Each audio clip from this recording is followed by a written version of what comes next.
Hello बच्चों, good evening सभी को। तो आज की क्लास जो है, आज की क्लास में हम लोग डिस्कशन करेंगे डी ब्रोगली तरंगदैर्घ्य, जो कि आधारित है पदार्थ की द्वैती प्रकृति के ऊपर और हाइजेनबर्ग की अनिश्चितता के सिद्धांत के बारे में बातें करेंगे। ठीक है। तो जो डी ब्रोगली तरंगदैर्घ्य है वो हमें क्या बताती है भाई, वो हमें बताएगी पदार्थ के द्वैत प्रकृति के बारे में। जैसे अभी हम लोग इसके पहले पढ़ चुके हैं कि जो हमारा प्रकाश होता है, जो लाइट होता है, उसके पास ड्यूअल नेचर होता है, उसके पास द्वैत प्रकृति होती है। भाई प्रकाश जो है प्लांक के क्वांटम सिद्धांत से सिद्ध हुआ था कि प्रकाश कैसे भाई कण की प्रकृति को दर्शाता है ना। फोटो इलेक्ट्रिक इफेक्ट जो है, ब्लैक बॉडी रेडिएशन जो है, उनसे हमें क्या पता चला था भाई, सॉरी, जो प्लांक का क्वांटम सिद्धांत है वो क्या बताता था, तरंग प्रकृति को बताता था, है ना। और फोटो इलेक्ट्रिक इफेक्ट जो था, ब्लैक बॉडी रेडिएशन, उसे भी बेस्ड था कण प्रकृति को बताने वाला। उसके पहले हम लोग पढ़ चुके थे कुछ चीज़ें जैसे इलेक्ट्रोमैग्नेटिक रेडिएशन वगैरह, जो कि तरंग प्रकृति को दर्शाता था। तो भाई हमें ये पता है कि भाई प्रकाश के पास द्वैत प्रकृति होती है। तो उसी तरीके से पदार्थ के जो अति सूक्ष्म कण होते हैं, उन कणों की द्वैत प्रकृति की व्याख्या करने के लिए डी ब्रोगली ने एक समीकरण दिया था, जिसे हम डी ब्रोगली समीकरण या डी ब्रोगली संबंध भी कहते हैं। तो डी ब्रोगली ने भाई 1924 ईस्वी में यह पाया कि कोई भी कण जो है, अगर कोई भी कण गति की अवस्था में होता है तो उसके साथ तरंग प्रकृति भी होती है, उसके पास तरंग प्रकृति भी होती है।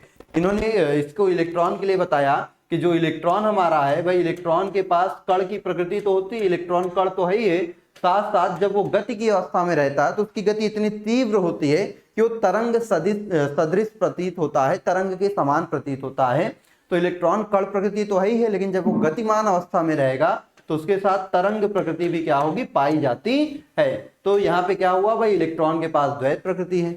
तो इसी तरह से इलेक्ट्रॉन के समान जो भी सूक्ष्म कण है, जैसे कि हमारा इलेक्ट्रॉन है, प्रोटॉन है, न्यूट्रॉन है, आपका जो परमाणु है, जो आपके अणु हैं, या जो आपके आयन है, अगर ये सभी गति की अवस्था में होंगे, किस अवस्था में होंगे, गति की अवस्था में होंगे, तो इनमें क्या पाई जाएगी भाई, कण के साथ साथ तरंग प्रकृति भी पाई जाएगी। इसी को हम क्या बोलते हैं, पदार्थ की द्वैत प्रकृति, जिसके बारे में डी ब्रोई ने हमें बताया था। भाई डी ब्रोगली है, डी ब्रोई बोलते हैं।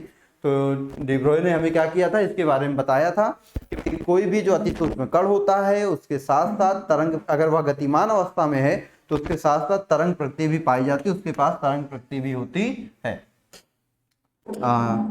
जब कोई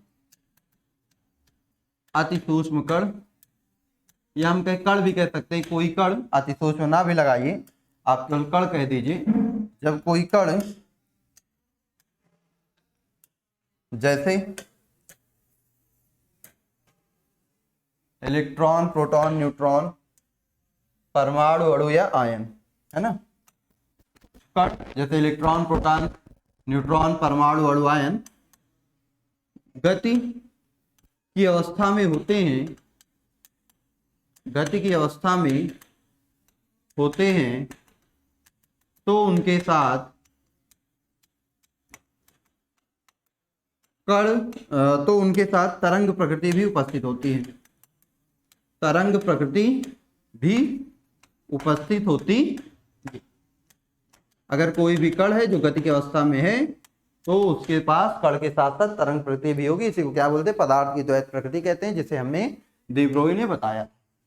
और इन्होंने तरंग प्रकृति और कण प्रकृति में संबंध को कैसे निर्धारित किया, तो इन्होंने तरंग प्रकृति और कण प्रकृति में संबंध यह निर्धारित किया था कि जो तरंग प्रकृति होती है वो इनवर्सली होती है किसके, कण प्रकृति के। तरंग प्रकृति इनवर्सली होती है किसके, कण प्रकृति के। इन्होंने बताया है कि जो लेमडा होती है किसी भी तरंग की, वो क्या होगी भाई, आपके कण के संवेग के क्या होगी, व्युत्क्रमानुपाती होगी, m/v के व्युत्क्रमानुपाती है।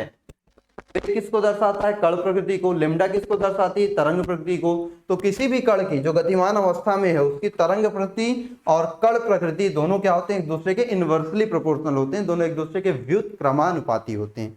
तो डी ब्रोई ने कहा कोई भी कण जो गतिमान अवस्था में होगा उसके साथ तरंग प्रकृति भी पाई जाती है, मतलब किसी पदार्थ के पास दोनों प्रकार की प्रकृति होती है, कण प्रकृति भी होती है और गति की अवस्था में होगा तो तरंग प्रकृति भी होती है। दोनों में संबंध क्या है कि तरंग प्रकृति कण प्रकृति के व्युत्क्रमानुपाती होता है। ठीक है, अब इस संबंध को हम डिराइव करेंगे, दोनों का डेरिवेशन देखेंगे। ठीक, तो इसको नोट करिएगा, फिर हम लोग आगे बढ़ते हैं।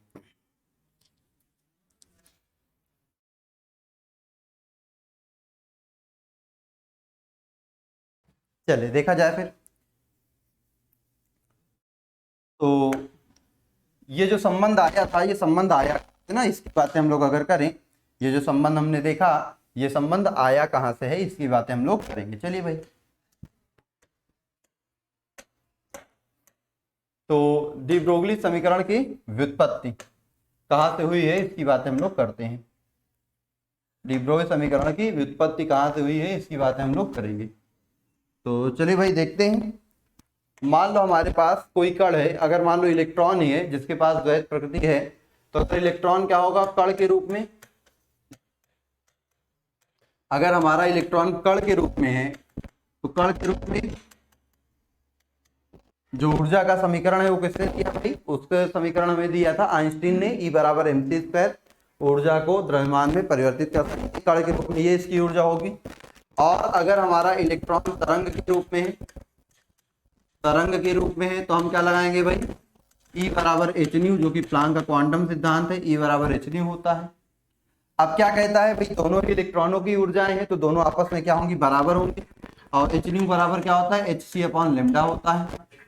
तो मतलब एच सी अपॉन लेमडा बराबर एम स्क्वायर के, एक से एक से कट जाएगा, तो लेमडा इधर आ जाएगा, लेमडा ऊपर आ गया और एम सी नीचे चला गया, ये आ गया एच अपॉन एम सी। देखिएगा भाई, लेमडा बराबर क्या आ रहा है, एच अपॉन एम सी आ रहा है। ठीक है। और अगर हम बात करें किसी कण के माना किसी कण का फोटोन के लिए है ना, प्रकाश भाई एमसी, इसी किसका वेग होता है, फोटोन का। तो हम ये कहते हैं फोटोन जब कण के रूप में होगा और फोटोन जब तरंग के रूप में होगा, तब के लिए एक केस है। अब मान लो भाई फोटोन प्रकाश के वेग से गतिमान होता है, लेकिन जो हमारे इलेक्ट्रॉन, प्रोटॉन, न्यूट्रॉन और भी पार्टिकल होंगे और भी कण होंगे, परमाणु, उनका वेग तो प्रकाश के वेग समान नहीं होगा, अलग वेग होगा। तो माना किसी कण का वेग जो है, किसी कण का वेग कितना हो, v हो, तो क्या हो जाएगा, ये equal to H upon F, ये बनेगा। और आपको पता है भाई संवेग जो होता है, संवेग क्या होता है, p बराबर m इंटू वी। तो क्या आप यहाँ m इंटू वी की जगह p रख सकते हो, h अपॉन p। तो यहाँ पे आप देखेंगे h कांस्टेंट, जिसको क्या बोलते हैं, प्लांक नियतांक। h क्या है भाई, प्लांक कांस्टेंट है, जिसकी वैल्यू आपको पता है 6.62 इंटू 10⁻⁻34 जूल सेकेंड। ये होता है 6⁻⁻34 जूल सेकेंड। 4, ये 4 नहीं दिख रहा और इसको नहीं दिख रहा, इसको थोड़ा सा इधर कर देते हैं, 10⁻34। तो -34 ये हो गया। इसको कांस्टेंट मानेंगे तो लेमडा क्या आ जाएगा, lambda inversely proportional to 1/p। और यहां से आप देख पा रहे हो कि जो तरंग प्रकृति है वो कण प्रकृति के क्या है, व्युत्क्रमानुपाती है। जो तरंग प्रकृति है वो क्या है, कण प्रकृति के व्युत्क्रमानुपाती है। नोट कर लीजिएगा इसको।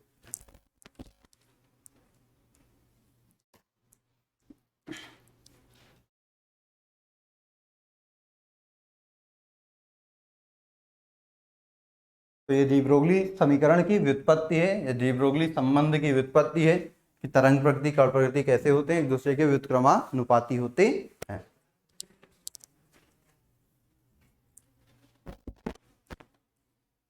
चलिए अब इसके आगे बात करते हैं।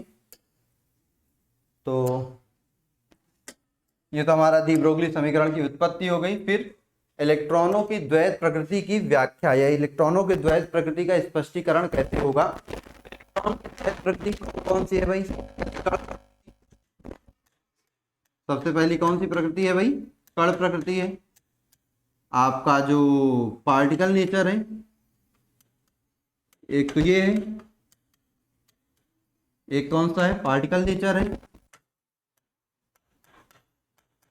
और एक कौन सी प्रकृति है भाई, तरंग प्रकृति है, वेव नेचर है। तो किसी भी इलेक्ट्रॉन का जो तरंग प्रकृति है और जो कण प्रकृति है ये कैसे स्पष्टीकरण कैसे हुआ, तो इसके लिए एक एक्सपेरिमेंट किया गया। भाई ये हमने एक क्या लगा दी, एक स्फुरदीप्ति पर्दा लगा दिया। यहाँ पे क्या कर दिया, स्फुरदीप्ति पर्दा लगा दिया। स्फुरदीप्ति पर्दा है, आपको पता है अगर इस पे कोई भी पार्टिकल टकराएगा तो इस पे क्या होगी भाई, चमक उत्पन्न होगी। इधर से यहाँ से इलेक्ट्रॉन की इस पे क्या कराते हैं भाई, बॉम्बार्डमेंट कराते हैं, इलेक्ट्रॉन इसकी तरफ भेजा जाता है। अगर इलेक्ट्रॉन क्या है भाई, इलेक्ट्रॉन जो है कुछ निश्चित बिंदुओं पर टकराता है, तो निश्चित बिंदुओं पर टकराने पर क्या करता है भाई, स्फुरदीप्ति उत्पन्न करता है। जैसे यहाँ पे टकराया तो यहाँ स्फुरदीप्ति उत्पन्न किया, यहाँ टकराया तो यहाँ स्फुरदीप्ति उत्पन्न किया, यहाँ टकराया तो यहाँ स्फुरदीप्ति उत्पन्न किया। तो जिस पॉइंट पे टकरा रहा है वहां पे स्फुरदीप्ति उत्पन्न करता है। तो इसका मतलब क्या है कि भाई अगर ये एक निश्चित बिंदु पर टकराने पर स्फुरदीप्ति उत्पन्न कर रहा है, मतलब एक कण के रूप में गति कर रहा है, सीधी गति कर रहा है, ना कि तरंग के रूप में गति करेगा। अगर तरंग के रूप में गति कर रहा होगा तो हर बार टकराने पर ये अलग अलग स्थान पर स्फुरदीप्ति करता। तो भाई इसका मतलब क्या है, जब इलेक्ट्रॉन को स्फुरदीप्ति स्क्रीन की तरफ भेजा गया तो इलेक्ट्रॉन और जो स्फुरदीप्ति स्क्रीन का जो बिंदु है वो दोनों अपने स्थान पर है, वो एक निश्चित स्थान पे है, वो एक निश्चित स्थान पे टकरा रहे हैं। ऐसा नहीं है कि वो तरंग के समान आवर्ती गति करते हुए जा रहे हैं भाई, वो सीधी गति करते हुए एक निश्चित स्थान पे टकरा रहे हैं, दोनों स्टेबल है, दोनों स्थापित है, एक ही जगह पे। ऐसा नहीं कि वो बार बार अपनी पोजीशन बदल दे रहे हैं, ठीक है। तो ये है प्रयोग, तो स्फुरदीप्ति स्क्रीन पर इलेक्ट्रॉन को टकराने पर स्फुरदीप्ति उत्पन्न होती है, जिससे पता चलता है कि स्फुरदीप्ति बिंदु और इलेक्ट्रॉन जो है वो स्थानीकृत है, एक ही जगह पर है। इससे क्या प्रतीत होता है भाई, इससे हमें कण प्रकृति के बारे में मालूम चलता है।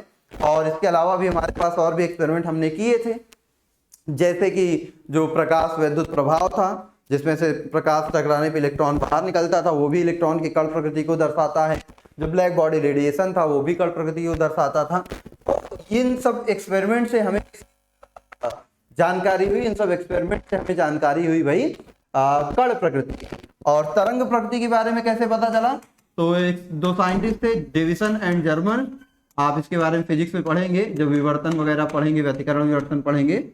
तो डेविसन और जर्मन ने क्या किया था, निकल के क्रिस्टलों से इलेक्ट्रॉन पुंजों को भेजा था। तो उन्हें फिर उसका इलेक्ट्रॉन पुंजों का जो विवर्तन प्रतिबिंब प्राप्त हुआ था, उन्होंने उनके विवर्तन की व्याख्या वहां से की। डेविसन और जर्मन ने निकिल के क्रिस्टलों को लेकर जब उससे इलेक्ट्रॉन पुंजों को गुजारा तो वहां से उन्होंने क्या देखा भाई, विवर्तन प्रतिबिंब उनको प्राप्त हुए। और विवर्तन जो होता है वो किसको दर्शाता है भाई, विवर्तन व्यतिकरण जो होते हैं वो तरंग प्रकृति को दर्शाते हैं। उसके बाद डेविसन जर्मन के बाद कुछ समय बाद जीपी थॉमसन, जो कि आपके जे थॉमसन के पुत्र थे, इनके बेटे थे। तो जीपी थॉमसन ने निकिल क्रिस्टलों की जगह सोने की पतली पन्नी ली और उससे इलेक्ट्रॉन को गुजारा और उससे उन्होंने विवर्तन प्रतिबिंब प्राप्त किया। वहां से विवर्तन के बारे में व्याख्या की और वो भी क्या दर्शाता है भाई, प्रकृति को ही दर्शाता है, ठीक है। तो इस तरीके से इलेक्ट्रॉन की इन एक्सपेरिमेंट की सहायता से इलेक्ट्रॉन की द्वैतीय प्रकृति की क्या हो गई भाई, पुष्टिकरण हुई कि ब्रोगली ने बताया था क्या वो वाकई में सही है कि नहीं। तो जब ये एक्सपेरिमेंट किए गए तो बिल्कुल सही पाया गया कि हाँ भाई, इलेक्ट्रॉन कण की प्रकृति को भी दर्शाता है और इलेक्ट्रॉन क्या करता है, तरंग प्रकृति को दर्शाता है। अर्थात जो भी पदार्थ होते हैं उनके पास दोनों प्रकार की प्रकृति होती है, ठीक। तो स्पष्ट डी ब्रोगली तरंग की गणना करने के लिए फॉर्मूला होता है, lambda equal H upon M V. V क्या है, कण का वेग। एक फॉर्मूला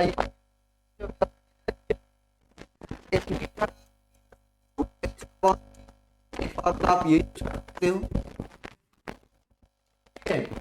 सपोज करो, एक और बात करते हैं, यदि एम द्रव्यमान वाले v वेग से गति हुए कण का, m द्रव्यमान वाले तथा v वेग से गति करते हुए कण का जो द्रव्यमान है, कण की गतिज ऊर्जा E हो तो भाई गतिज ऊर्जा E होगी, तब उसके लिए गतिज ऊर्जा E बराबर क्या होता है, हाफ mv²। मान लो ये गतिज ऊर्जा है E, गतिज ऊर्जा E बराबर क्या होता है, स्क्वायर, यही होता है। तो यहां से क्या हो जाएगा, 2E बराबर अगर हम दोनों तरफ m का मल्टीप्लाई करें तो 2em इज इक्वल टू, ये m है पहले से, मल्टीप्लाई करोगे m स्क्वायर v स्क्वायर बन जाएगा, mv का होल स्क्वायर बराबर 2em, mv बराबर क्या आ जाएगा, अंडर रूट 2em। तो अगर हमें किसी कण की गतिज ऊर्जा दी होगी तब उसकी तरह भाई समीकरण एक में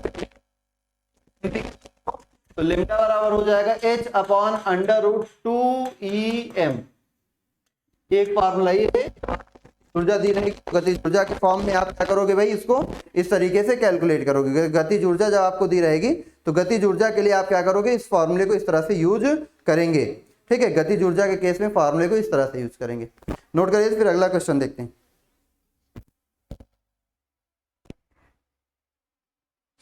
नोट करिए इसको जल्दी से।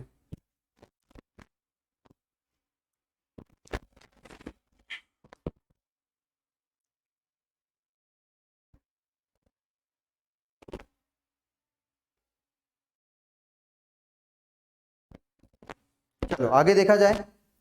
ये तो भाई कोई सामान्य कण की बात हो गई। अब चलो मान लो एक आवेशित कण हमारे पास है। चलो ये केस 1 हो गया। ठीक है, इसको मान लो ये केस 1 बना लेना, केस 1, ये आपका केस 1 हो गया। चलो केस 2 की बात करते हैं। चलते हैं अपने बोर्ड। तो केस 2 में क्या हो जाएगा, केस 2 में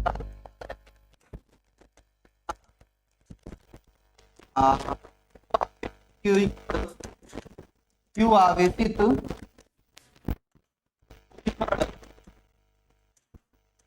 वी विभवांतर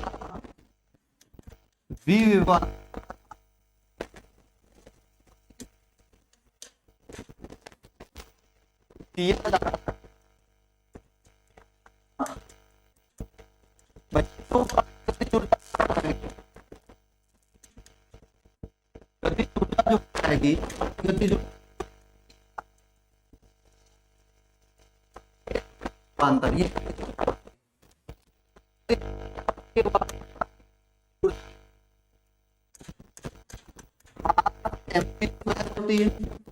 जो कि किसके बराबर हो, इंटू v के बराबर। तो भाई यहाँ 2q दोनों तरफ m का मल्टीप्लाई करो, m स्क्वायर v स्क्वायर 2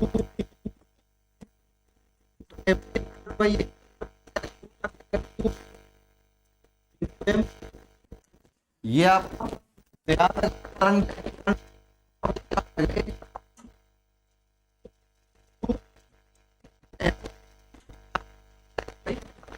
हो जाएगी जब आपका कोई जो है v विभवांतर से त्वरित किया जाएगा। तो उसके लिए तरंग दैर्ध्य कैसे निकालेंगे, उसकी तरंग दैर्ध्य की गणना करेंगे, lambda equal to h upon root 2q v into m। नोट करें इसको भी। तो हम फिर अलग अलग कणों के लिए इसको देखते हैं।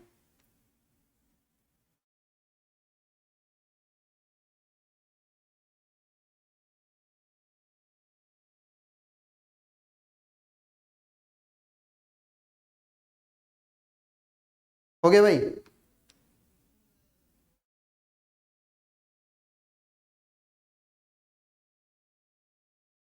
चलिए देखते हैं। अब हमारे पास जो है कुछ कणों के लिए क्यू आवेशित कणों v विभवांतर से त्वरित उनकी तरंग दैर्ध्य त्वरित करने पर जो तरंग दैर्ध्य है वो ज्ञात करेंगे।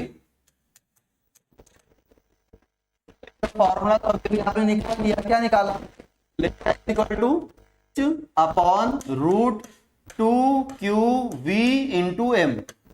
सबसे पहले अगर हम बात करेंगे इलेक्ट्रॉन के लिए, किसके लिए निकालेंगे भाई, इलेक्ट्रॉन के लिए, फॉर इलेक्ट्रॉन। चलो फॉर इलेक्ट्रॉन देखेंगे भाई। तो इलेक्ट्रॉन के लिए क्या हो जाएगा, लेमडा आपको पता है 10 to the power -34 joule second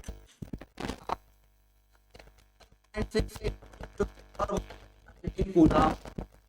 आपको पता ही है इलेक्ट्रॉन कितना और -31 किलोग्राम। तो देखो भाई क्यू, एम और एच तीनों कांस्टेंट। तो अब जब हम सारी वैल्यू को लेम्डा की वैल्यू आएगी तो लेम्डा आता है 12.27 बटे √V एंगस्ट्रॉम।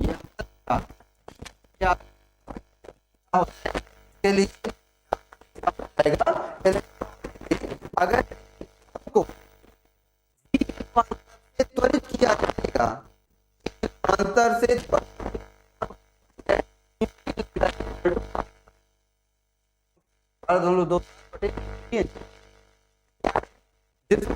त्वरित किया जाए। अगला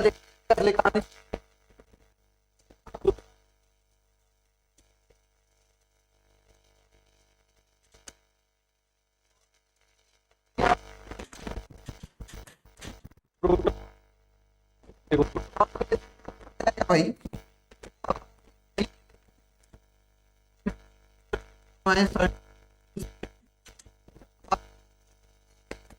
1.6 into 10 to the power -19 coulomb, 1.672 into 10 to the power -27 kilogram. सबको रख के आप कैलकुलेट करोगे लेम्डा, तो लेम्डा बराबर आएगा 0.286 डिवाइडेड बाई V।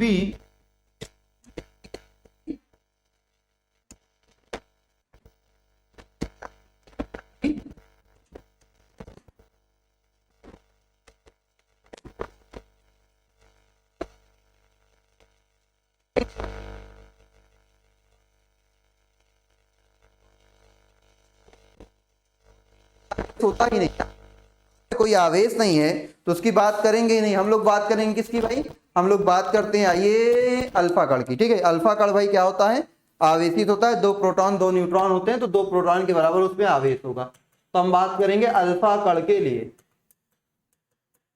अल्फा कण के लिए तो अल्फा कण के लिए क्या हो जाएगा भाई, आपका H सेम रहेगा 6.62 into 10 to the power -34 joule second. आपका Q जो है Q कितना हो जाएगा, अल्फा कण पे 2 प्रोटॉन के बराबर होता है तो 2 into 1.672 into 10 to the power 6 into 10 to the power -19 coulomb. और द्रव्यमान होगा भाई किसका, 4 गुणा 1.672 into 10 to the power -27 kilogram. क्योंकि भाई प्रोटॉन और न्यूट्रॉन का जो द्रव्यमान होता है वो लगभग सेम ही होता है। जब प्रोटॉन और न्यूट्रॉन का द्रव्यमान लगभग सेम होता है तो हम क्या करेंगे, ज्यादा कोने में दिखाई नहीं दे रहा,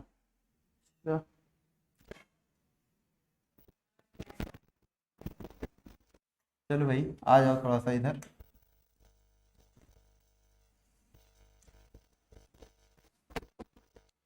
ठीक, तो यहाँ ये हो जाएगा। अब चलिए कहानी इसकी समझते हैं। जब इसके लिए हम निकाल तो लिम्डा आएगा 0.101 बटे √V एंगस्ट्रॉम, लिम्डा की वैल्यू आ जाएगी। ठीक है भाई, इसको भी आप क्या करेंगे, नोट कर लीजिए। चलिए, तो इलेक्ट्रॉन, प्रोटॉन और अल्फा कण के लिए, अल्फा कण जो है जो कि आवेशित है विभवांतर से, इनके लिए हम क्या करते हैं भाई, विभवांतर से आवेशित कणों को हम त्वरित करते हैं। क्यों आवेशित कणों को हम त्वरित करते हैं विभवांतर से, तब क्या कहानी बनती है, वो कहानी यही बनती है। नोट कर लीजिए इसको।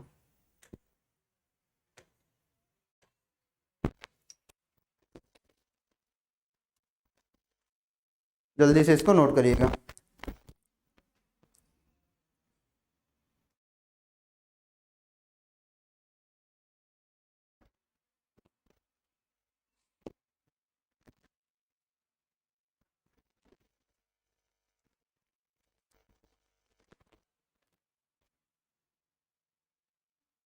चलिए देखा जाए भाई अगले कहानी।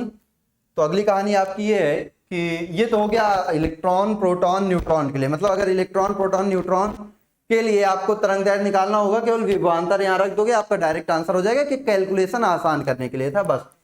ठीक है, और अगर कोई और आवेशित पार्टिकल आएगा तो फिर उसके लिए तो यही निकालेंगे भाई। अब चलिए हम लोग बात करेंगे न्यूट्रॉन की भी, थोड़ी सी बात कर लेना भाई, न्यूट्रॉन की भी बात करने। नहीं कहेगा देखो हमारे ऊपर आवेश है ही नहीं तो हमारी कोई बात ही नहीं करता है। तो भाई जब हम न्यूट्रॉन की बात करेंगे तो न्यूट्रॉन के लिए हम लोग ये विभवांतर वाला फॉर्मूला अप्लाई नहीं करेंगे। न्यूट्रॉन के लिए हम लोग किसकी बात करेंगे? न्यूट्रॉन के लिए हम लोग बात करेंगे भाई जो गतिज ऊर्जा वाला फॉर्मूला था, कौन सा? Lambda is equal to H upon under root 2em, ये वाला फॉर्मूला लगाएंगे। आप देखोगे यहां से तो लिम्डा की वैल्यू क्या आएगी? लिम्डा बराबर आएगा 0.286 बटे अंडर रूट ई किसमें रहेगा? इलेक्ट्रॉन वोल्ट में, और एंगस्ट्रॉम ये आपका आएगा न्यूट्रॉन की। अगर आप न्यूट्रॉन की तरंग दैर्ध्य v वेग से गति करते हुए न्यूट्रॉन के लिए, या भाई जिसकी ऊर्जा ई गतिज ऊर्जा वाले न्यूट्रॉन की तरंग दैर्ध्य आप निकालना चाहोगे, तो ई गतिज ऊर्जा वाले न्यूट्रॉन की तरंग दैर्ध्य कितनी होगी? वो हो जाएगी 0.286 divided by root E electron volt, फिर आपका ऊपर क्या? एंगस्ट्रॉम। ई किस में रहना चाहिए? इलेक्ट्रॉन वोल्ट में रहना चाहिए, जूल में नहीं रखते। ठीक है, नोट करो इसको जल्दी से, तुरंत।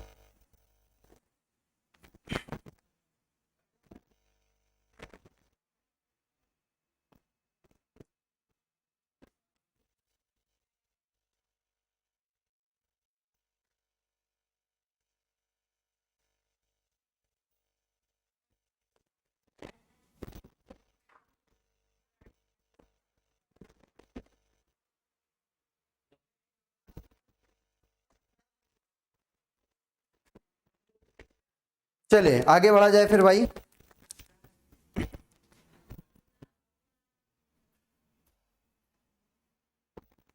चलिए तो अब इसके बाद देखते हैं हमारा क्या है अगला। तो डी ब्रोगली तरंग दैर्ध्य की गणना के बाद हम लोगों को बात करनी है किसकी भाई? अब हम लोग बात करेंगे डी ब्रोगली संबंध से कोणीय संवेग के क्वांटीकरण की बोर अभिधारणा की व्याख्या। भाई डी ब्रोगली देखो, बोर ने अपने मॉडल में एक बात कही थी, बोर के मॉडल में एक बात हुई थी, अगर आपको याद हो, कि इलेक्ट्रॉन केवल उसी कोष में गति करता है जिस कोष का जो कोणीय संवेग होता है वो h/2 का पूर्ण गुणज होता है। यही बताया था उन्होंने। क्या कहा? इलेक्ट्रॉन केवल उसी कोष में गति करता है जिस कोष का जो कोणीय संवेग होता है वो h/2 का क्या होता है? पूर्ण गुणज होता है। h/2 का पूर्ण गुणज होता है, यही इन्होंने कहा था। तो अब हम आओ देखते हैं कि इसका जो डेरिवेशन है वो कैसे हुआ। भाई ये क्या सही था या उनका जो क्वांटीकरण रूल था वो गलत था? तो उसकी व्याख्या यहां से होगी, डी ब्रोगली से व्याख्या होगी। अच्छा, बोर इसकी व्याख्या क्यों नहीं कर पाए थे? इसका रीजन हमने आपको दिया था, क्योंकि बोर जब अपना मॉडल बनाए थे तब उस समय तक इलेक्ट्रॉन की केवल एक ही प्रकृति के बारे में बातें हो रही थी, कण प्रकृति के बारे में। भाई इलेक्ट्रॉन की तरंग प्रकृति के बारे में किसी कोई जानकारी थी ही नहीं। तो जब इन्होंने अपना मॉडल बनाया, कण प्रकृति के बारे में बताया, और कण प्रकृति के आधार पर इसका डेरिवेशन, इसकी व्याख्या नहीं की जा सकती थी। इसकी व्याख्या तरंग प्रकृति के आधार पर ही संभव थी। तो जब तरंग प्रकृति डी ब्रोगली ने साबित कर दी, द्वैत प्रकृति साबित कर दी, तब फिर इसका क्या है भाई? एक्सप्लेनेशन आप दे सकते हैं। आइए देखते हैं। तो भाई जो हमारा इलेक्ट्रॉन है, मान लो ये वृत्ताकार, बाहर चलते हैं, बाहर बढ़िया समझ में आएगा। हेडिंग आप लोगों ने देख लिया है, क्योंकि बाहर हमें फिगर बनाने को मिल जाएगा। ये हमारा क्या है भाई? मान लो ये वृत्ताकार पथ है जिसमें इलेक्ट्रॉन गति कर रहा है। तो इलेक्ट्रॉन दो तरीके से गति कर सकता है, एक इस प्रकार से और एक इस प्रकार से। अगर आप देखेंगे यहाँ पे तो भाई एक गति, थोड़ा अच्छे से बनाते क्या, एक गति ऐसी और एक गति ऐसे। भाई ये वाली जो गति है, ये गति कैसी है? ये गति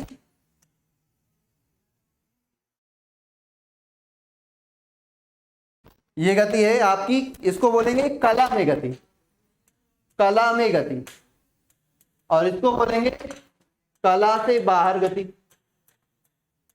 भाई इलेक्ट्रॉन अगर वृत्तीय पथ में गति कर सकता है तो उसको कला में गति करनी होगी। कला में गति करने का मतलब है इलेक्ट्रॉन की जो तरंगे हैं वो आपस में मिल रही हो, इलेक्ट्रॉन की जो तरंगे हैं वो आपस में हर बिंदु पर क्या हो रही? मिल रही हो। और कला से बाहर का मतलब है इलेक्ट्रॉन की तरंगे आपस में मिलेंगी नहीं।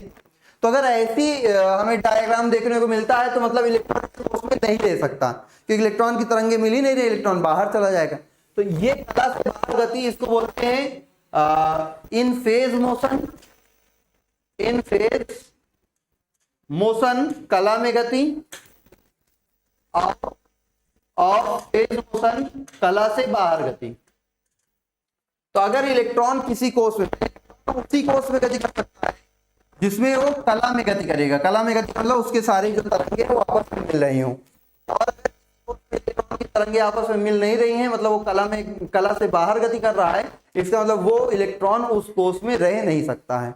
अब आप एक बात बताओ, ये कला में गति करने के लिए क्या जरूरी है कि भाई ये जो इसका ये क्या है, तरंग दैर्ध्य, इस तरंग की ये क्या है भाई, तरंग दैर्ध्य है, एक तरंग दैर्ध्य भाई।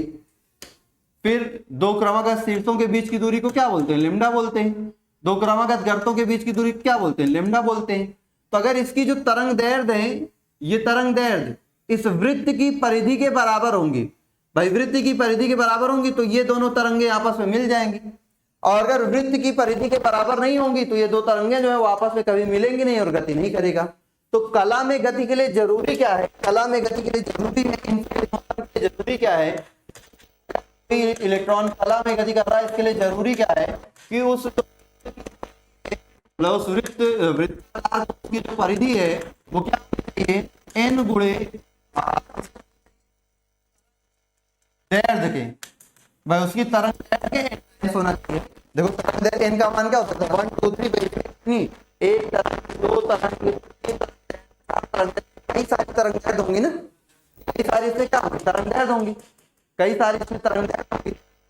अगर इलेक्ट्रॉन को कला मतलब वृत्त की वृत्ताकार कोष में गति करेगा, कोष में गति करने का होना चाहिए, उसकी पूर्ण गति होनी चाहिए क्या, वृत्त की परिधि के देखेंगे क्या वृत्त की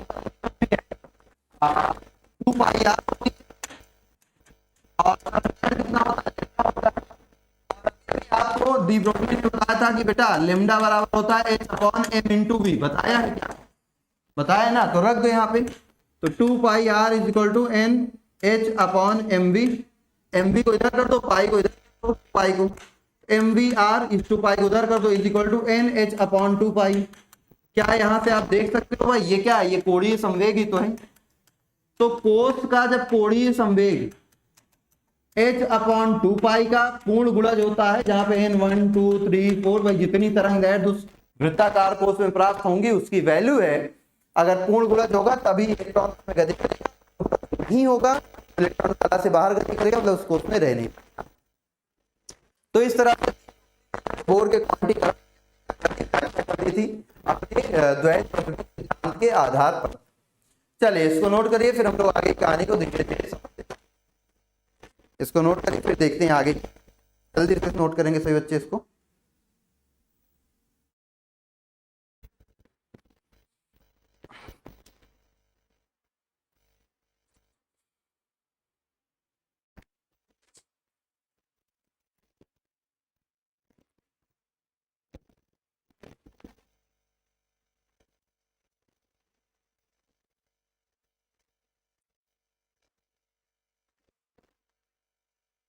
तो एक और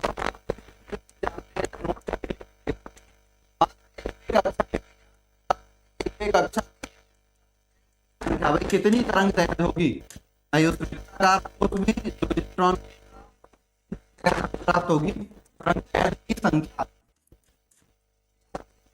की परिधि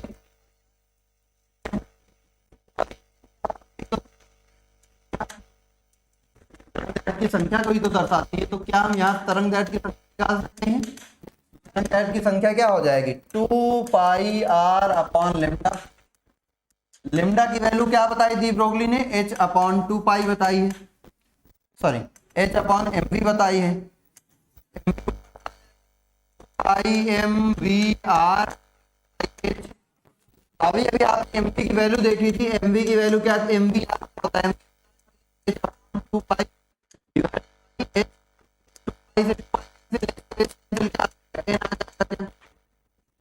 कोणीय संवेग दिया हो, अगर आपको संवेग दिया हो और डी ब्रोगली तरंग दैर्ध्य दी हो, कोणीय संवेग दिया हो, डी ब्रोगली तरंग दैर्ध्य या h का मान दिया हो, आप यहां से क्या कर सकते हो भाई, रख कर तरंग दैर्ध्यों की संख्या निकाल सकते हो, इनका मान। अगर आपको किसी कोष का संवेग पता है तो आप उससे ये बता सकते हो कि उस कोष में तरंग दैर्ध्यों की संख्या कितनी होगी। एन का मान आप बता सकते हैं, ठीक है। नहीं पड़ेंगे। आपको कोई संवेग पता है किसी भी कोष का, तो उस सकते हो कितनी तरंग है।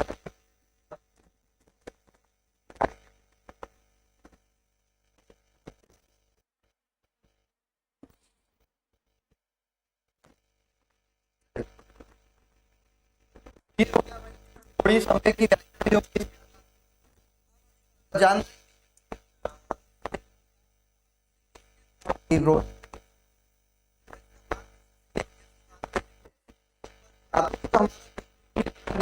ये केवल अति सूक्ष्म या सूक्ष्म कणों के लिए, सूक्ष्म कणों के लिए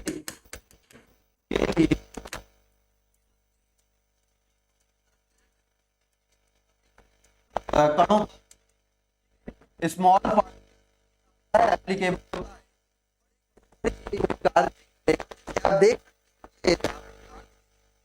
मान कि 1 किलोग्राम द्रव्यमान वाली एक गेंद है जो मान 3 मीटर पर सेकेंड के वेग से गतिमान है। इसके क्वेश्चन ये है कि 1 किलोग्राम की गेंद पर सेकेंड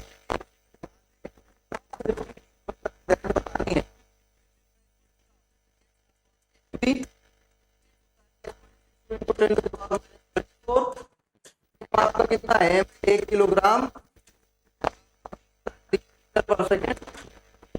3 दूनी 6, 3 दूनी 6, 3 छंग 18, 3 7 21 गुणे 10 की पावर -34। और अगर आप देखेंगे तो ये जो है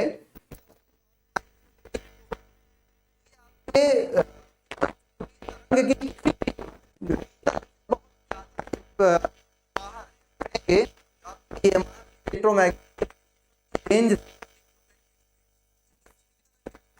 तरंग बाहर है, कोई तरंग हमारे पास है ही नहीं, इस EMR की कोई भी आती ही नहीं है। तो मतलब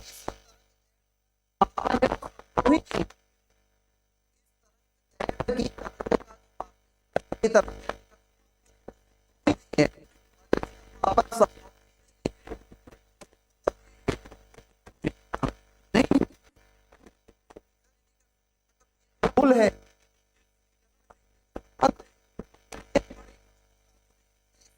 तो के लिए ही है। या जो डी ब्रोगली संबंध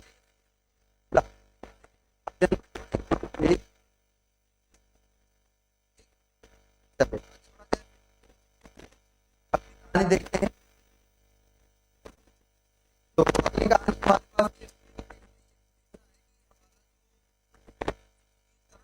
द्रव्य में क्या अंतर होता है, क्या दोनों में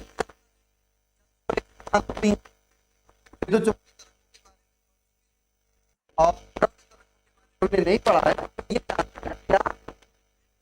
तरंगे और द्रव्य तरंगे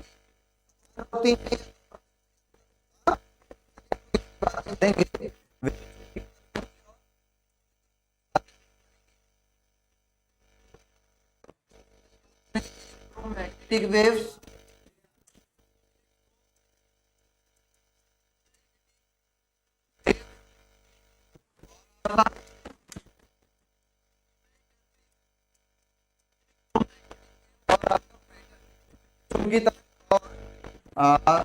द्रव्य तरंग में क्या अंतर होता है। सबसे पहले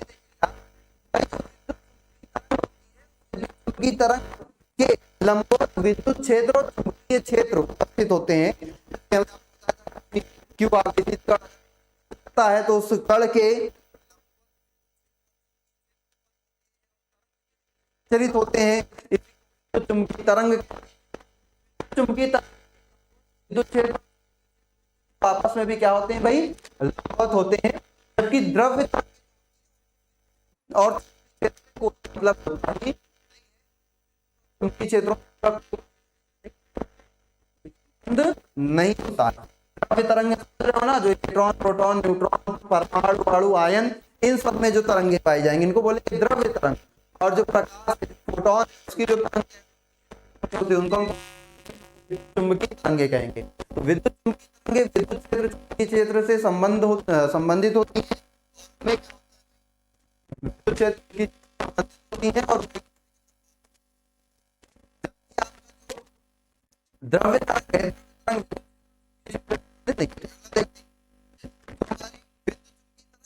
किसी न किसी होती है भाई, विद्युत किसी सोर्स से की जरूरत होती है, लेकिन जो हमारे तरंगे हैं वो जिस कण से हैं, जिस कण से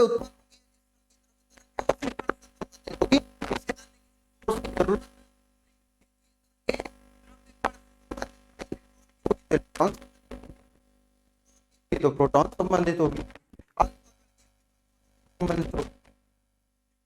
तो न्यूट्रॉन की तरह द्रव्य तरंग होगी, उसे संबंधित की जरूरत। सभी विद्युत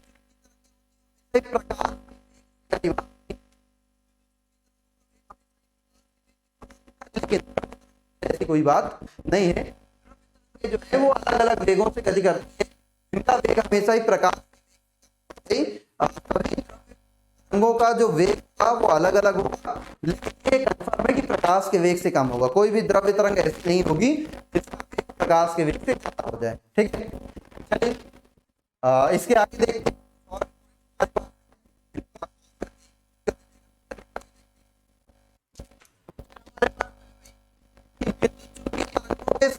के लिए होती द्रव्य माध्यम की आवश्यकता होती है, द्रव्य नहीं हो सकती विद्युत चुंबकीय की आवश्यकता, द्रव्य जो है सकता होती हैं भाई।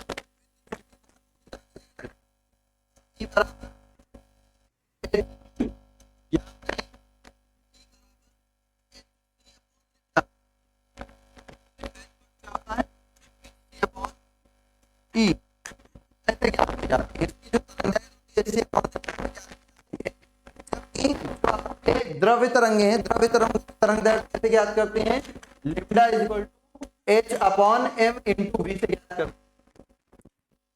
विद्युत चुंबकीय तरंगों की तरंग दैर्घ्य ज्ञात करते हैं एच अपॉन लैम्डा, यहाँ पे लैम्डा की वैल्यू, जबकि द्रव्य तरंगों के लिए lambda is equal to H upon M V ज्ञात करते हैं।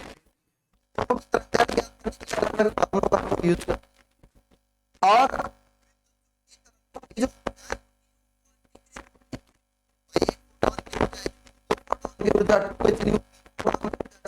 तीन एच होती है, ठीक है, गुणज होती है, जबकि होती है द्रव्य तरंगों के नहीं है। तो ये क्या होती है? विद्युत चुंबकीय तरंगे और द्रव्य तरंगों में अंतर होता है। विद्युत चुंबकीय से संबंधित है, तरंगों के लिए ऐसा कोई संबंध नहीं है। विद्युत चुंबकीय को माध्यम की आवश्यकता नहीं होती है, ठीक है। विद्युत वो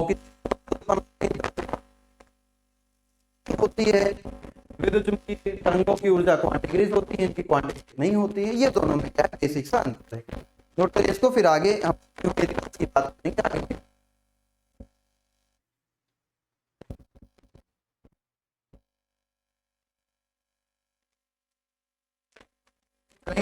न्यूमेरिकल की बातें करते हैं। तो डी ब्रोगली की कहानी हो गई खत्म, फिर पहले इसके न्यूमेरिकल करते हैं, फिर हम लोग आएंगे कहां पर बात। सबसे पहले न्यूमेरिकल थे और सारे पास न्यूमेरिकल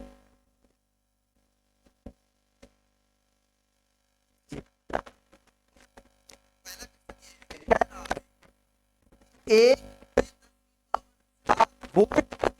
द्वारा इलेक्ट्रॉन द्वारा इलेक्ट्रॉन की तरंग दैर्घ्य क्या है? इलेक्ट्रॉन गति ऊर्जा द्वारा इलेक्ट्रॉन की तरंग दैर्घ्य क्या है? तो ध्यान देंगे भाई, आपका जो विभवांतर है वो दिया है 1 × 10⁴, और आपको पता है इलेक्ट्रॉन के लिए तरंग दैर्ध्य कैसे निकालते हैं, अभी अभी आपको फॉर्मूला दिया था, limit equal to 12.27 divided by under root V angstrom, यही तो था। तो 12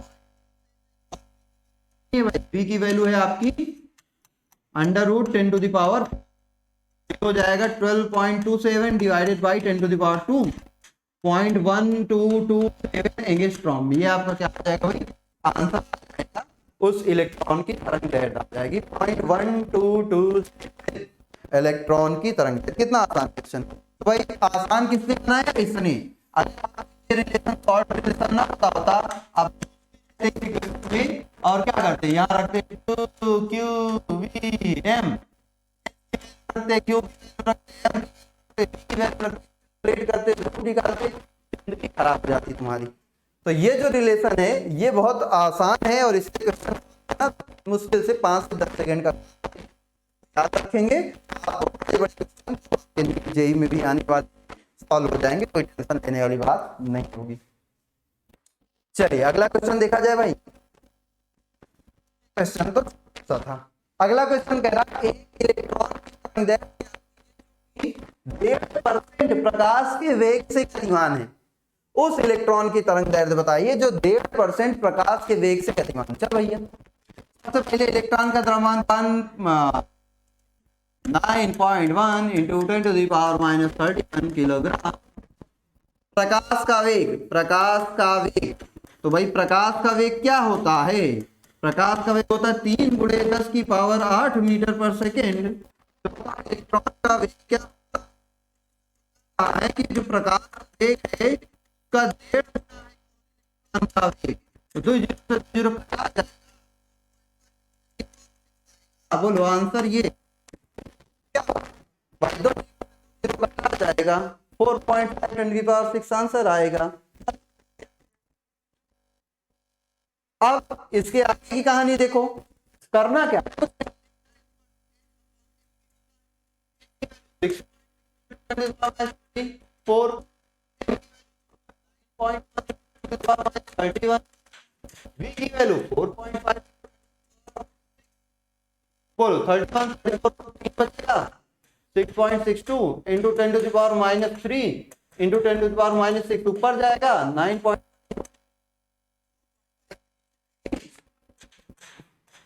बस इन्हीं को सॉल्व कर लेना, जो आएगा वही आंसर आएगा। इसी को सॉल्व कर लेना, जो आएगा वो मीटर में आएगा। किसमें आएगा, मीटर में। अगर तुम लोगों को कष्ट होता हो तो हम कैलकुलेट भी कर देंगे। चलो कैलकुलेट करके तुमको फाइनल आंसर दे देते हैं। 6.62 है ना, तो डिवाइड करना है 9.1 से, को डिवाइड करना है 4.5 से, ये आएगा 166.166 मीटर, ये आएगा आपका 0.1616 और इसको हम लिख सकते हैं 1.616 into 10 to the power -10 metre, जिसको हम लिख सकते हैं 1.616 एंगस्ट्रॉम। ये आपकी लेमडा आ गई, बस खत्म कहानी। कितना आसान क्वेश्चन था, हलवा था ये तो, हलवा। तो हलवा बन जाओ कलवा, नोट करो इसको।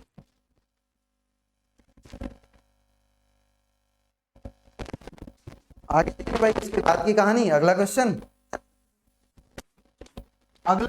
ये रहा आपके सामने।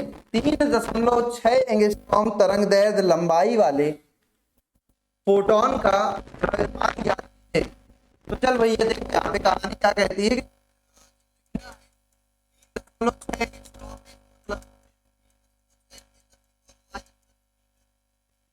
फोटोन का वेग क्या होता है भाई, फोटोन जो है वो प्रकाश के वेग से गतिमान है। तो इसका वेग 10 की पावर 8 मीटर पर सेकेंड, और इसका मान बचपन से जानते हो 6.62 इंटू 10 टू द पावर -34। बस आगे आंसर लैम्डा स्क्वायर होता है लैम्डा कितना दिया है 306 × 10 की पावर -10, ये कितना 0.62 × 10 की पावर -34 निकालना है क्या,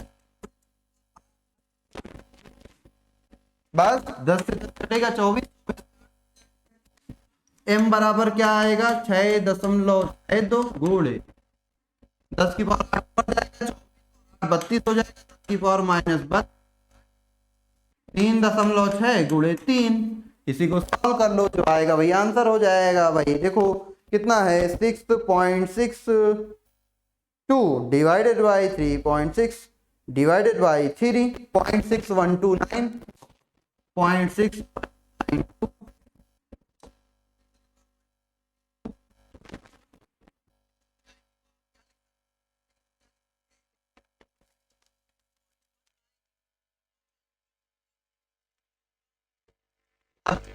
m का नोट कर देख तो फिर आगे को देख। नहीं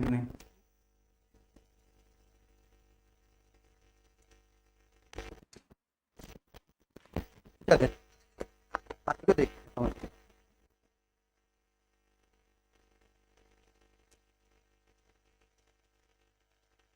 हो गया, चलिए फिर आगे देखते हैं। अगला क्वेश्चन क्या कहता है कि जो गतिज ऊर्जा है वो जूल है,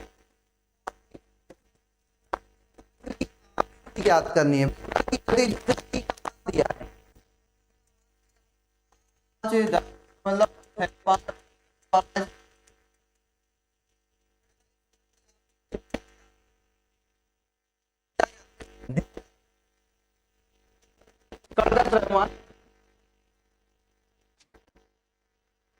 दिया है हमारे पास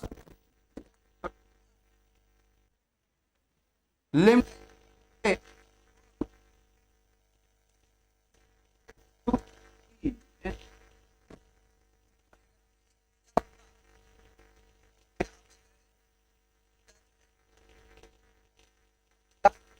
और लेटर न्यू दिया दिया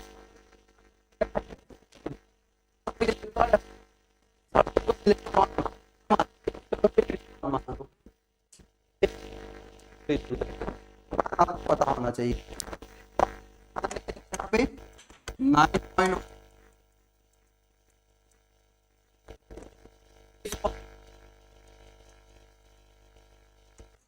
√2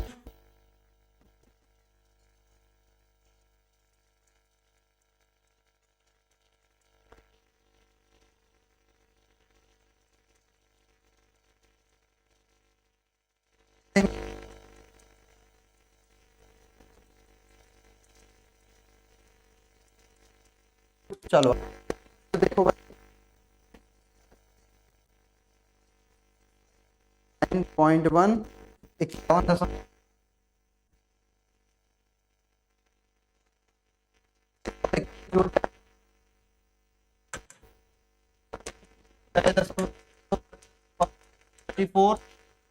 51.4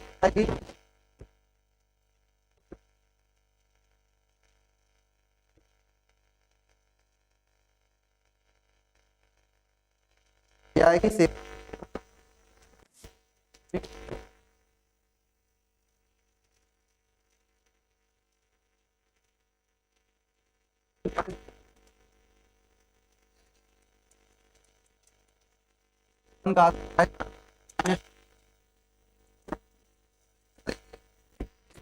को 6.62 divided by 7.17 0.922 into 10 to the power 34 में से 28 बचेगा -6 बचेगा। इसको आप क्या लिख सकते हो 9232 into 10 to the power -4 angstrom. ये आपकी हो जाए सॉरी मीटर -6 मीटर ना -10 मीटर, जिसको हम लिख सकते हैं 9232 एंगस्ट्रॉम। और बस हो गया भाई, आ गया। तो आपको कितनी ना कैसे निकालोगे, बराबर होता है हो जाएगा न्यू बराबर हो जाएगा 3 into 10 to the power 8 divided by 9232 angstrom.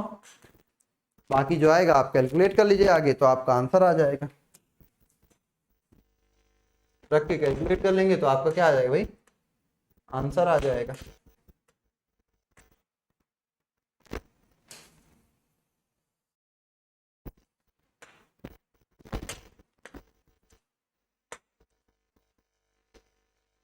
बराबर ये आपका आंसर आ जाएगा। चलिए ये एंगस्ट्रॉम में, एंगस्ट्रॉम मीटर में रख लेना तुम भी भाई, मीटर में रखना चाहते हो रख लो। 10⁻⁻10 सॉल्व कर लीजिएगा, जो आएगा वही आंसर, ठीक।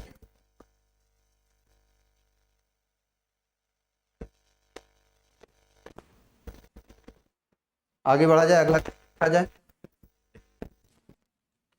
तो अगला क्वेश्चन आपके पास जो है वो कुछ इस प्रकार का होगा, देखिएगा। अगला क्वेश्चन कहाँ गया, ये कह रहा है एक विमान की तरह के 300 पिकोमीटर है, तो इस कण का जो संवेग है उसकी गणना करो। बस खत्म कहानी, इतना ही था क्या। तो 300 पिकोमीटर का मतलब क्या भाई, तरंग दैर्घ्य 301 picometre, micro nano pico 10⁻12 metre, मतलब 3 गुणे 10⁻10 मीटर। ये आपका क्या लिम्डा है, तो लिम्डा बराबर होता है H/mv, सॉरी H/p होता है। P निकालना है, P बराबर हो जाएगा H/λ। H कितना 6.62 इंटू 10⁻34, और ये कितना 3 इंटू 10⁻10, 10 से 10 कैंसिल, -24। ये आपका क्या आ जाएगा, वेग आ जाएगा P। P का मान आ जाएगा, P का क्या आ जाएगा भाई, मान आ जाएगा किलोग्राम मीटर पर सेकंड में। नोट करें इसको तुरंत, ठीक है, किलोग्राम मीटर पर सेकंड ही आपको आ जाएगा। यूनिट लिखना बहुत जरूरी भाई, किलोग्राम मीटर पर सेकंड, ये आंसर। नोट करो इसको। भाई वाली कहानी, खाओ हलवा बन जाओ कलुआ। नोट करो इसको भाई। आगे बढ़े फिर, अगला क्वेश्चन ये रहा, एक गतिमान इलेक्ट्रॉन की गतिज ऊर्जा ज्ञात कीजिए जिसकी तरंग दैर्घ्य इतनी है। चलो भाई इसकी गतिज ऊर्जा ज्ञात करनी है, तो लिम्डा बराबर होता है H/√2em, यही होता है। तो यहां से लिम्डा का मान रख दो 4.8 इंटू 10⁻12 मीटर। H है 6.62 इंटू 10⁻34 जूल सेकेंड। गतिज ऊर्जा E का मान निकालना, द्रव्यमान है 9.1 इंटू 10⁻31। तो इस रूट को इधर ले आओ, रूट हो जाए, मल्टीप्लाई करोगे उसको मल्टीप्लाई करके क्या आ जाएगा 18.2 इंटू 10⁻31 अब 6.62 इंटू 10⁻34 डिवाइडेड बाई 4.8 इंटू 10⁻12। अब देखो क्या हो जाएगी कहानी भाई, इसको सॉल्व करो, सॉल्व कर लीजिए इसको भाई। 6.62 डिवाइडेड बाई 4.8, ये हो जाएगा 1.38। 1.38 इंटू 34 जाएगा तो कितना बचेगा 22 माइनस 22, ये कितना है √3 इंटू 18.2 इंटू 10⁻। चलो रूट हटेगा, स्क्वायर लगेगा, तो E इंटू 18.1 इंटू 10⁻31 बराबर 1.38 इंटू 10⁻22 डिवाइडेड बाई कितना हो जाएगा, सर डिवाइडेड अभी कहाँ, का स्क्वायर। तो E बराबर हो जाएगा भाई 1.38 निकाल लीजिए, 1.38 का स्क्वायर 1.90 44 डिवाइडेड बाई 18.1 इंटू 10⁻31। इसको आप ये लिख सकते हो क्या भाई 1.90 इंटू 10⁻44 1.81 इंटू 10⁻30। चलो इसको ले आते हैं, डिवाइड कर देते हैं 1.90 डिवाइडेड बाई 1.81, ये आएगा 1.05।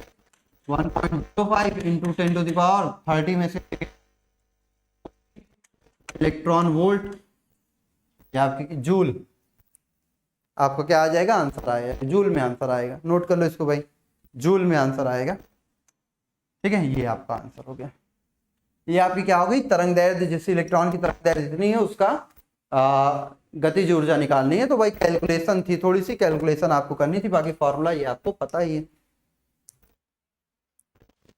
फॉर्मूला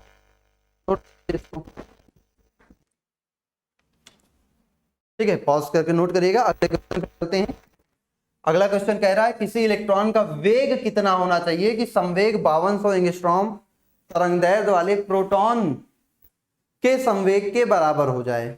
फोटोन के संवेग के, बहुत आसान क्वेश्चन है भाई। कह रहा है इलेक्ट्रॉन का वेग कितना होना चाहिए कि संवेग जो है 5200 एंगस्ट्रॉम तरंगदैर्ध्य वाले फोटोन के संवेग के बराबर हो जाए। तो दोनों का संवेग लिखकर बराबर कर दो भाई। इलेक्ट्रॉन का संवेग लिम्डा इक्वल होता है h अपॉन p, तो लिम्डा इलेक्ट्रॉन h तो कांस्टेंट होता है, तो p ऑफ इलेक्ट्रॉन क्या हो जाएगा, h upon lambda of electron. फिर फोटोन की बात करेंगे तो p ऑफ फोटोन बराबर h अपॉन 5200 एंगस्ट्रॉम, जिसको लिख दो 10⁻⁻10 metre, h upon 52 into -8 metre.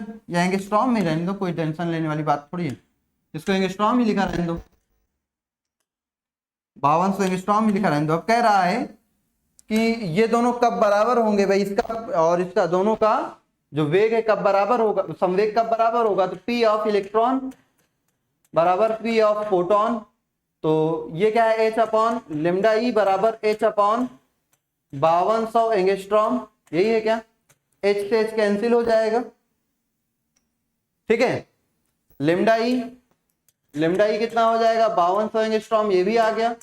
लिम्डा ई की वैल्यू क्या होती है, h upon m into V, 5200 गुणे 10⁻−10, 6.62 इंटू 10⁻−34, 9.1 इंटू 10⁻−31 इंटू वी बराबर 52 इंटू 10⁻−8, बस v बराबर क्या आ जाएगा 6.62, 31 में से जाएगा 10⁻−3,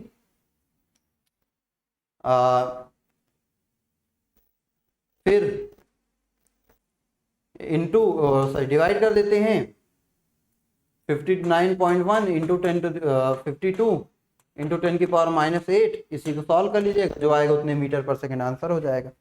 कैलकुलेशन है, कैलकुलेशन तो आप कर ही सकते हो। 6.62 को डिवाइड कर दो 52 से, डिवाइड कर दो किससे भाई, डिवाइड कर दो आप 9.1 से, 0.0139 आएगा, 0.01398। और ये ऊपर चला जाएगा, 3 जाएगा तो 5 बच जाएगा, 5 का मल्टीप्लाई करोगे 1398 मीटर पर सेकेंड होना चाहिए इसका वेग। ये नोट कर लो इसको भाई।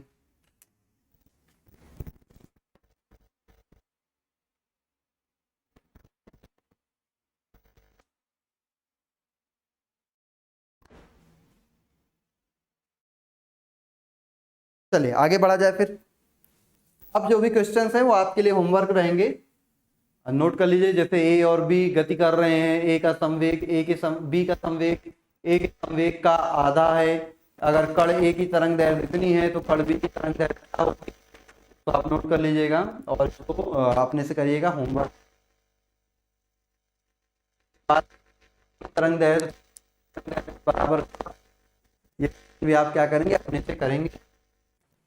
और फिर उसके बाद इनको अब हम कल के लेक्चर में डिस्कस करेंगे। ठीक है, तो आज की क्लास यहीं तक, फिर मिलते हैं अगली क्लास में। तब तक के लिए सभी लोगों को बाय।